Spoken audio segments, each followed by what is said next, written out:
የዞን አስተዳዳሪው ሐራ መሬት የተባለውን ታጣቂ ኃይል መቀላቀላቸው ተሰማ። አስተዳዳሪው በርካታ ያደራጁትን ኃይል ይዘው መግባታቸው የታወቀ ሲሆን ከሐራ መሬት አዛዡ ጋርም ተገናኝተዋል። ከጄኔራሉ ጋር ሆነውም ለህወሓት ከባድ መልእክት ሰደዋል። በቀጣይም ህወሓትን ለማስወገድ ስለተያዘው እቅድ ተናግረዋል። በጥንቅራችን ትሰሙታላችሁ። ከወራት በፊት በሀገር አቀፍ ደረጃ የሥራ ማቆም አድማ ያደረጉት የጤና ባለሙያዎች ዳግመኛ ተከስተዋል።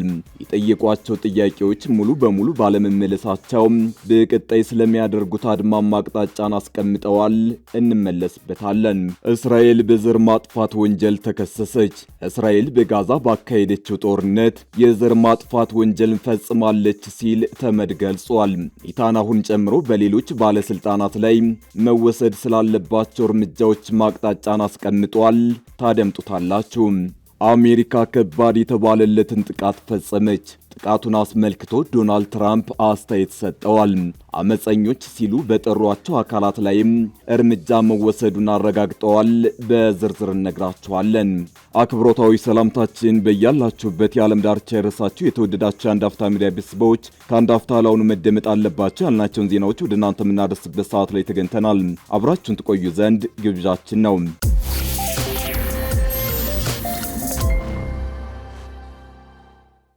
የዞን አስተዳዳሪው ሐራ መሬት የተባለውን ታጣቂ ኃይል መቀላቀላቸው ተሰማ። አስተዳዳሪው በርካታ ያደራጁትን ኃይል ይዘው መግባታቸው የታወቀ ሲሆን ከሐራ መሬት አዛዡ ጄኔራል ጋርም ተገናኝተዋል። ከጄኔራሉ ጋር ሆነውም ለህወሓት ከባድ መልእክት ሰደዋል። በቀጣይም ህወሓትን ለማስወገድ ስለተያዘው እቅድ ተናግረዋል። የትግራይ ክልል ጊዜያዊ አስተዳደር ፕሬዝዳንት ጄኔራል ታደሰ ወረደ በአስተዳደር ለውጥ ያባረሯቸው የራያ አካባቢ አመራሮች ተቀናቃኙን ታጣቂ ኃይል በይፋ መቀላቀላቸው ታውቋል። ጄኔራል ታደሰ በላያቸው ላይ አስተዳዳሪ የሾመባቸው የቀድሞ ደቡባዊ ትግራይ ዞን ዋና አስተዳዳሪ ሀፍቱ ኪሮስ ራሱን ሐራ መሬት ብሎ የሚጠራውን ኃይል መቀላቀላቸው ተረጋግጧል። ቢሮአቸውን ለአዲሱ አስተዳዳሪ ያስረክበው ጫካ የገቡት ሀፍቱ ኪሮስ ከሐራ መሬት አዛዥ ብርጋዴር ጄኔራል ገብረ እግዚአብሔር በየነ ጋር በአካል ተገናኝተዋል። ሐራ መሬትን የሚመሩት ጄኔራል ዋና መቀመጫቸውን አፋር ክልል ማድረጋቸው የሚታወቅ ሲሆን ስልጣናቸውን የተቀሙት አስተዳዳሪም ወደዚያው ተሻግረዋል። ሀፍቱ ቢሮአቸውን በኃይል ከተቀሙ በኋላ በራያ ሸለቆዎች ውስጥ ኃይል እያደራጁ መሆኑን መግለጻቸው የሚታወስ ሲሆን ያደራጁትን ኃይል ይዘው ወደ ትጥቅ ትግል መግባታቸውን አረጋግጠዋል። ከሀፍቱ በተጨማሪም የተለያዩ የራያ አካባቢ ባለስልጣናት ሚሊሻዎችን በማስከተል የሐራ መሬትን የትጥቅ ትግል መቀላቀላቸው በስፋት እየተነገረ ነው። በሀፍቱ የበላይነት የሚመራው የራያ አካባቢ አዲሱ ኃይል ወደ ሐራ መሬት ተቀላቅሎ የትጥቅ ትግል ለማድረግ እየተዘጋጀ መሆኑ ተሰምቷል። ጫካ ገብተው ደጋፊ ኃይላቸውን ሲያደራጁ የሰነበቱት ሀፍቱ ኪሮስ በይፋ ወደ ትጥቅ ትግል መግባታቸውን ተናግረዋል። ሀፍቱ ከሐራ መሬት አዛዡ ጄኔራል ጋር ከተገናኙ በኋላ በሰጡት ቃለ መጠይቅ ከሰላማዊ መንገድ ተገፍተን ወደ ትጥቅ ትግል ገብተናል ብለዋል። ሀፍቱ ላንዳ ሪፖርት ለተሰኘ ዲጂታል ሚዲያ በሰጡት ቃለ መጠይቅ ወደ ትጥቅ ትግል የገቡት በህወሓት ተገፍተው መሆኑን ገልጸዋል። እንደሚታወቀው ችግሮችን በሰላማዊ መንገድ ለመፍታት ብዙ ጊዜ ብንሞክረም በኃይል ስለመጡብን መሳሪያ ማንሳት ተገደናል ብለዋል። በራያ ላይ ተባብረው ጥቃት ከፍተዋል ያሏቸውን የጄኔራል ታደሰ ወረደ አስተዳደርና የህወሓት ኃይልን እንደሚዋጉትም ጠቁመዋል። በኃይል የሚመሩት የራያ አካባቢ የለም ያሉት ሀፍቱ በመጡበት መንገድ ወደ መቀሌ እንመልሳቸዋለን ብለዋል። ህወሓትና ጊዜያዊ አስተዳደሩ በራያ አካባቢዎች ከፍተኛ ኃይል አሰማርቶ የተቀናጀ የአስተዳደር ለውጥ ማድረጋቸው ይታወሳል። የህወሓት ኃይሎች በራያ አካባቢዎች ከነሀፍቱ ደጋፊዎች በተጨማሪም ከቅርብ ጊዜ ወዲህ ከፌዴራል የጸጥታ ኃይሎች ጋርም እየተጋጩ ነው። ባለፈው ሳምንት ባላማጣ ከተማ በሰፈሩ የፌዴራል የጸጥታ ኃይሎችና በህወሓት ኃይሎች መካከል ግጭት መፈጠሩ ይታወቃል። ባላማጣ ከተማ የሰፈረው የመከላከያ ፌዴራል ፖሊስ ኮማንድ ፖስት ኃይልና የህወሓት ታጣቂዎች በከፍተኛ ፍጥጫ ውስጥ እንደሚገኙ ተዘግቧል። የአካባቢው ውጥረት ከትግራይ ኃይሎች እርስ በርስ ግጭት አልፎ ወደ ፌዴራል የጸጥታ ኃይሎች መሸጋገሩ የተፈራው ጦርነት ራያ ላይ እንዳይለኮስ አስግቷል። ከወራት በፊት በሀገር አቀፍ ደረጃ የሥራ ማቆም አድማ ያደረጉት የጤና ባለሙያዎች ዳግምኛ ተከስተዋል። የጠየቋቸው ጥያቄዎች ሙሉ በሙሉ ባለመመለሳቸው በቀጣይ ስለሚያደርጉት አድማም አቅጣጫን አስቀምጠዋል። የጤና ባለሙያዎች ሁለተኛ ዙር የሥራ ማቆም አድማ ለ2 ወራት መራዘሙ የኢትዮጵያ ጤና ባለሙያዎች ንቅናቄ አስታውቋል። ንቅናቄው ከትናንት መስከረም 5 2018 ዓ.ም ጀምሮ ሊያደርግ የነበረውን ሁለተኛ ዙር የሥራ ማቆም አድማ ማራዘሙን ባወጣው መግለጫ አረጋግጧል። ሀገር አቀፍ የጤና ባለሙያዎች የሥራ ማቆም አድማው የተራዘመው ለ2 ወራት መሆኑን ንቅናቄው አስታውቋል። በሀገር አቀፍ ደረጃ የሥራ ማቆም አድማ የመቱ የጤና ባለሙያዎች 12 ጥያቄዎችን ማንሳታቸው ይታወሳል። ጥያቄዎቹ በ2 ወራት ውስጥ ምላሽ እንዲያገኙ ጊዜ በመስጠት የሥራ ማቆም አድማቸውን ቀልብሰው ነበር። የጤና ባለሙያዎች አድማ መምታታቸውን ተከትሎ መንግስት ጥያቄዎችን ለመመለስ ይሁንታ ቢሰጠም ጥያቄዎችን በተሟላ ሁኔታ አልተቀበለም ተብሏል። ንቅናቄው በአዎንታዊነት የሚታዩ ጅምሮች ተጠናክረው የጤና ባለሙያዎች ጥያቄ በ2 ወራት ውስጥ የሚመለስ ከሆነ ጊዜ ሰጥቻለሁ ብሏል። የመጀመሪያው ዙር አድማን ተከትሎ ከጤና ባለሙያዎች የደሞዝ ጭማሪና ከትርፍ ሰዓት ክፍያ ተመን ጋር በተያያዘ ውስንና ተፈጻሚነታቸው ገና የሚታይ አንዳንድ ጅምሮች በመኖራቸውን ንቅናቄው ጠቁሟል። የተጀመሩ ማሻሻያዎች በተሟላ ሁኔታ የሚፈጸሙ ከሆነ ለመንግስት በቂ ጊዜ ለመስጠት አድማውን ለማራዘም መወሰኑን ንቅናቄው ገልጿል። ይሁን እንጂ መንግስት በተሰጠው ጊዜ የጤና ባለሙያዎችን 12 ጥያቄዎች በተሟላ ሁኔታ ካልመለሰ የሥራ ማቆም አድማው ይቀጥላል ተብሏል።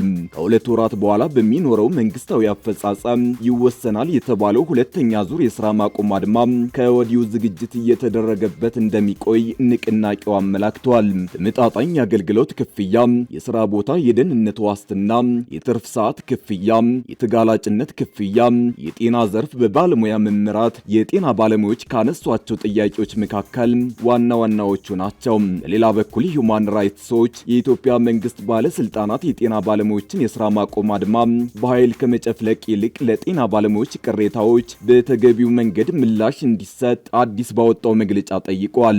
መንግስት በጤናው ዘርፍ ላይ የተፈጠረውን ቀውስና የጤና ባለሙያዎች ያቀረቧቸው ያልተፈቱ ጥያቄዎችን ለመፍታት ፍላጎት እንዳለው ለማሳየት አሁንም እድል አለ ብሏል።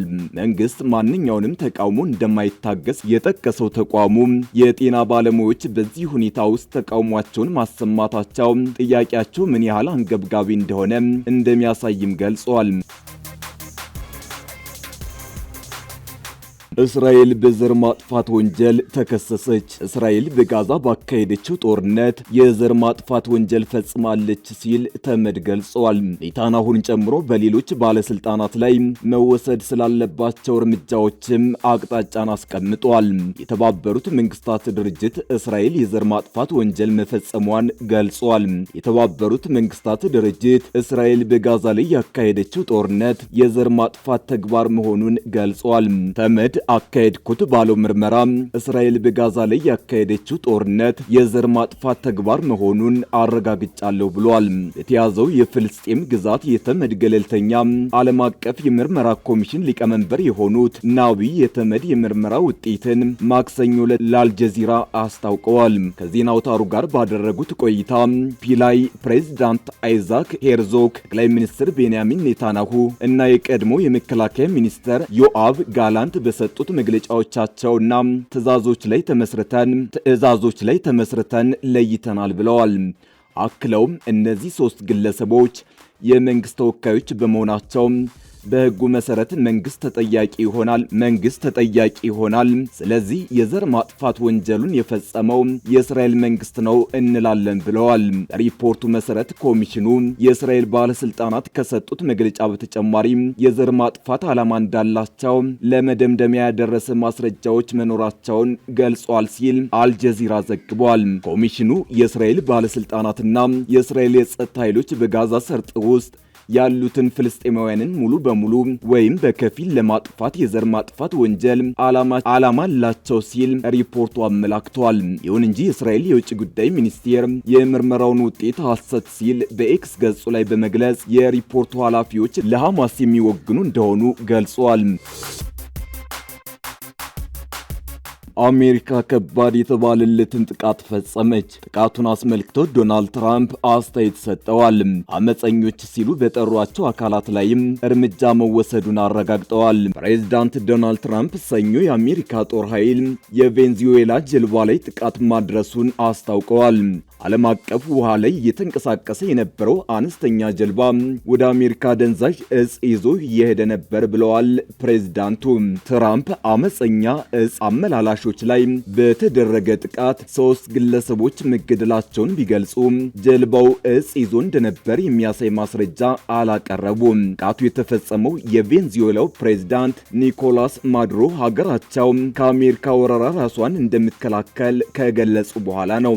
ማዱሮ የአሜሪካው የውጭ ጉዳይ ሚኒስትር ማርክ ሩቢዮ የሞትና የጦርነት ጌታ ሲሉ ዘልፈዋል። ከጥቂት ሳምንታት በፊት አሜሪካ ደቡብ ካሪቢያን ላይ ጸረ አደንዛዥ እጽ ያለችውን ኦፕሬሽን አካሂዳ 11 ሰዎች ከተገደሉ በኋላ በሁለቱ ሀገራት መካከል ያለው ግንኙነት እየሻከረ መጥቷል። ዛሬ ንጋት በኒ ትዕዛዝ መሰረት የአሜሪካ ጦር ኃይል አመፀኛና ነውጠኛ የእጽ አዘዋዋሪዎች ላይ ሁለተኛ ጥቃት ፈጽሟል ሲሉ ትራምፕ በትሩዝ ሶሻል ገጻቸው ጽፈዋል። እኚህ አደገኛና ነውጠኛ የእጽ አዘዋዋሪዎች የአሜሪካ ብሔራዊ ደህንነት ላይ አደጋ ይደቅናሉ ብለዋል። ትራምፕ ውቅያኖስ ላይ ያለ አነስተኛ ጀልባ በጥቃቱ ሲወድም የሚያሳይ የ30 ሰከንድ ቪዲዮም አጋርተዋል። ከኦቫል ኦፊስ መግለጫ የሰጡት ትራምፕ ጀልባው የአደገኛ እጽ አዘዋዋሪዎች ስለመሆኑ ተመዝግቦ የተቀመጠ ማስረጃ እንዳላቸው አስታውቀዋል።